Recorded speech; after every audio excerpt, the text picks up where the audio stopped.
సాయిరామ్.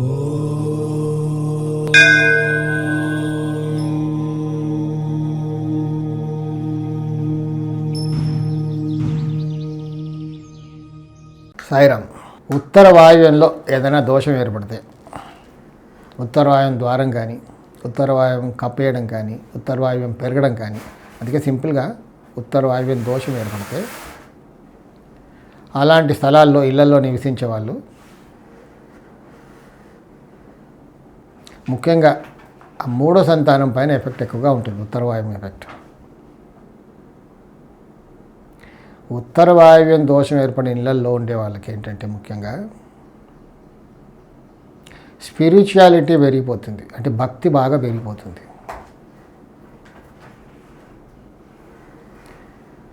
సన్యాసులుగా మారిపోవడం, వైరాగ్యులుగా మారిపోవడం, ఇలాంటి ఇళ్లలో ఉన్న వాళ్ళకే ఎక్కువగా జరుగుతూ ఉంటుంది. కొంతమంది మనం అక్కడక్కడ చూస్తుంటారు, కొంతమంది మనకు తారసపడుతుంటారు. కనబడ్డ ప్రతి రాయికి దండం పెడుతూ ఉంటారు. ఇలా కారులో డ్రైవ్ చేస్తుంటే కూడా అలా అంటారు. టూ వీలర్లో వెళ్తుంటే కూడా ఎక్కడైనా గుడి కనబడగానే అలా మొక్కుతారు.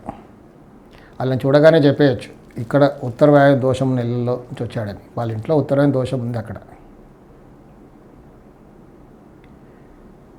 బాగా అలాంటి ఇళ్లలో ఉన్న వాళ్ళకి తూర్పు అసలు లేకుండా ఉందనుకోండి, ఇంకా చాలా ఇమ్మర్స్ అయిపోతారు. మొత్తం వైరాగ్యులుగా మారిపోయి సన్యాసులుగా మారిపోతుంటారు. అలాగే ఇంట్లో ఒక రకమైన దోషం ఉంటే ఏది కూడా నమ్మరు. మనం చెప్పిన దానికి ప్రతిదానికి కూడా విరుద్ధంగా మాట్లాడతారు. అంటే వాళ్ళకు ఒక ప్యాషన్ అయిపోద్ది, ఒక హాబీలాగా మారిపోద్ది, ఫోబియా. మనం ఏదైనా ఇది ఉందిరా అన్నామనుకోండి, అది లేదు అంటారు అంతే. నేను అన్నదే వేదం. కొన్ని సందర్భాల్లో నేను చూశాను నా రీసెర్చ్లో, వాళ్ళకు తెలుసు నేను తప్పు చెప్తున్నానని తెలుసు, కానీ ఒకసారి అనేసాను కదా ఇంకంతే, జరగడు.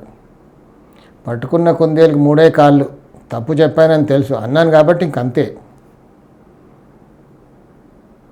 ఒక అలవాటుగా మారిపోతుంది. మనం ప్రతిదీ ఏది ప్రపోజ్ చేసినా లేదు, కాదు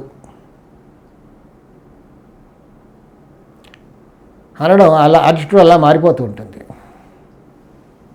సాయి రక్ష.